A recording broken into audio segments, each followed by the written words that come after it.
Are they not traveling? What Did of they not go to Dubai? What of the likes of Governor Nyesom Wike? If a governor from Rivers State, yes, Governor Nyesom Wike want to be president. Yes, he says he wants to be the president. No, I am asking you whether Nyesom Wike want to be president. Yes, I mean, he has been reaching out to several persons. Just yesterday, he was with former president. That is very laughable now. Former head of state Abdusalami Abubakar and former head of state Ibrahim Babangida. That is very laughable now. You wouldn't support such that a is very. If Nyesom Wike want to be president, look at him now. Does he look like a president?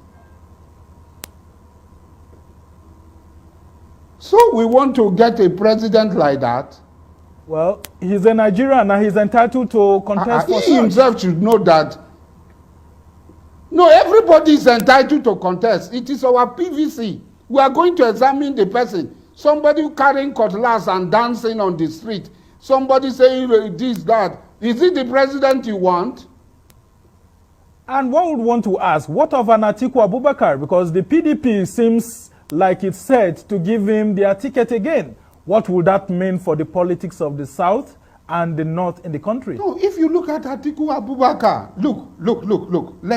Let us look. When I'm talking, I talk sincerely. I might have my bias. As far as I'm concerned, Northerners have no business contesting for president this time around. They don't have any business. But if you examine, of all the laws that have come out, when Atiku Abubakar was with Obasanjo, he established an economic team. Today, in that team, we have Okonjo-Iweala. He brought Okonjo-Iweala. He brought so many people. He brought people with wealth of intelligence. Cerebral people. He brought them into government. It was Obasanjo vice. And that was the best period that Nigeria ever experienced.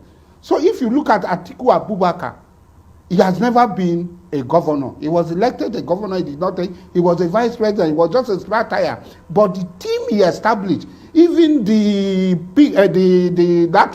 short one in Kaduna, he was the one who brought him. So all the people that they are celebrating today in Nigeria that did wonders, Atiku brought them. So you would prefer... if you are looking at it, we are saying, what will Nigeria have? Nigerians are going to have the best. Oh yeah, let us choose the best. Let us throw it open. If we are going to throw it open, I have just 3 candidates that I can look at. That's my opinion. No, only 3 candidates.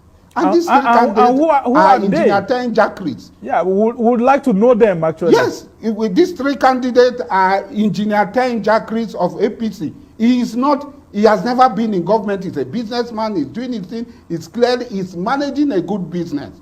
He's contesting on the platform of APC. Ahmed Bola Tinubu, he has left a legacy. Lagos is on autopilot. Even if you bring the worst governor in Lagos, there is nothing he can change. Lagos is moving on its own. And who did it? Who laid the foundation? No matter the accusation given to Bola Tinubu, he has achieved that. Then Abubakar Atiku. These are the 3 people. Let somebody not come and tell me English. Opubekim Dogo Turinchi, this one. No. And where will you drop Professor? And where will you drop Professor Yemi Oshibanjo, the vice president, who we hear there are calls on him to come out, and then Rotimi Amechi? Yemi Oshibanjo. Yemi Oshibanjo does not even have the courage to come out to say he wants to contest president. He has not had the courage to come out to say he wants to contest president. Somebody who do not have the courage. At this particular time, Nigeria do not need somebody they are begging to come and contest. If you know you can find solution to the problems of every one of us, come out. Don't be hiding. And Yomi Osinbajo cannot come out because Yomi Osinbajo is a creation of Tinubu. And whatever Yomi Osinbajo is, it's Tinubu that created him. Then if you talk of Amechi, I'm sorry, he knows himself. Go to Rivers State and see the things he left.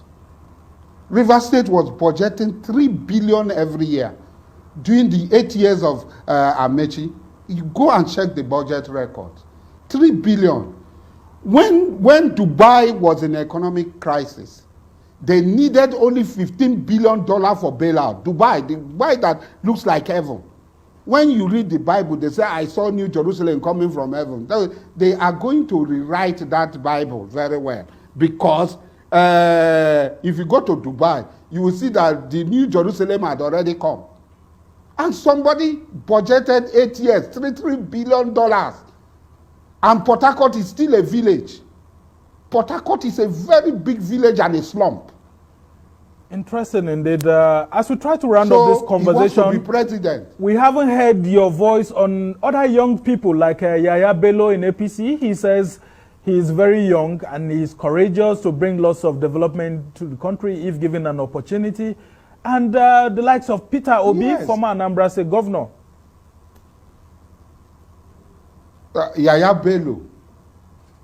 Bello is a young man, and it will be good for, if it is zoned to his place, to give him a trial as a young man. Whatever is happening in Kogi does not have any resources now. And if Kogi cannot pay salary and this thing, you can put it on Yaya Bello. Internal generated revenue is zero. They only go to they only come to Abuja to come and collect money to go to Lokoja. That's what all the states are suffering. For Obi, I have visited Anambra State several times, so it's my own opinion.